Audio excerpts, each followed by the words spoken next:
ఈ formula case ఒకటి, Kaleshwaram case ఒకటి ఉంది. కేసులతో మిమ్మల్ని కంట్రోల్ చేయాలనుకుంటున్నారు. కేటీఆర్ గారు బయటకు వచ్చేప్పుడు ఇంకా చాలా తేజ్ కనిపించాడు మాకు. వీరిని వాళ్ళు ఇంట్రాగేషన్ చేసినా, వీరే వారిని ఇంట్రాగేషన్ చేసి వచ్చిండా. కొంత జోకులు కూడా వేస్తూ మీడియా మిత్రులు గత ప్రభుత్వం చేసిన తప్పుల వల్లే పథకాల అమలుకు ఆలస్యం అవుతుందంటే ఏం చెప్తారు? చేతగానోడు పెళ్లి చేసుకున్నట్టు ఉంది. ఇక్కడ లంక బిందులు ఉన్నాయి అనుకుని వచ్చినారట ముఖ్యమంత్రి, ఇంకో మంత్రి, ఇంకో మీ జిల్లాలో మీ మంత్రులు కనిపిస్తున్నారు, మీకు హెలికాప్టర్లో తిరుగుతున్నారు, మీరు మీ పార్టీ నాయకులు చెప్తున్నారు. ప్రజలు వేగంగా అందుబాటులోకి వస్తున్నారు. అందుకని వేగంగా చాలా 600 కిలోమీటర్ల వేగంతో, గాలి కంటే వేగంతో మా మంత్రులు ప్రయాణిస్తున్నారని చెప్పి మా జిల్లా ప్రజలు సంతోషపడుతున్నారు. ముఖ్యమంత్రి ఇవాళ దావోస్కి వెళ్ళి 1,78,000 కోట్ల రూపాయల పెట్టుబడులు తీసుకొచ్చారు. పెళ్ళైన నెలకే పిల్లలు అయితే అరేవడనా ఆడు ముందు కూడా రెడీ చేసి పెట్టిండా. ఆ నీడు ఎత్తుకొచ్చుకొని ఇప్పుడు నా కొడుకు అంటే ఏంది? తెలంగాణలో అసలు ఏం జరుగుతుంది?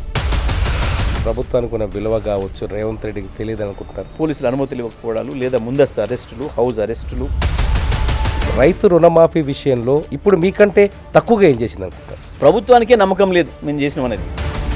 వృద్ధుల పెన్షన్ను వాళ్ళ కొడుకులు ఇళ్ళ ట్యాక్స్ కట్టలేదు, ఇంటికి పన్ను కట్టలేదు అని చెప్పేసి అని మా పెన్షన్ నుంచి తీసుకున్నారు వీళ్ళు. గతంతో పోలిస్తే సోషల్ మీడియాకి ఎక్కువ ఫ్రీడమ్ ఉన్నట్టు కనిపించట్లేదు ఈ ప్రభుత్వంలో. కేసీఆర్ గారి పైన కావచ్చు, వాళ్ళ కుటుంబం పైన కావచ్చు, మంత్రులుగా మా అందరి పైన కావచ్చు, ఎటువంటి పదాలు ఉపయోగించారు ఒక్కొక్కడు.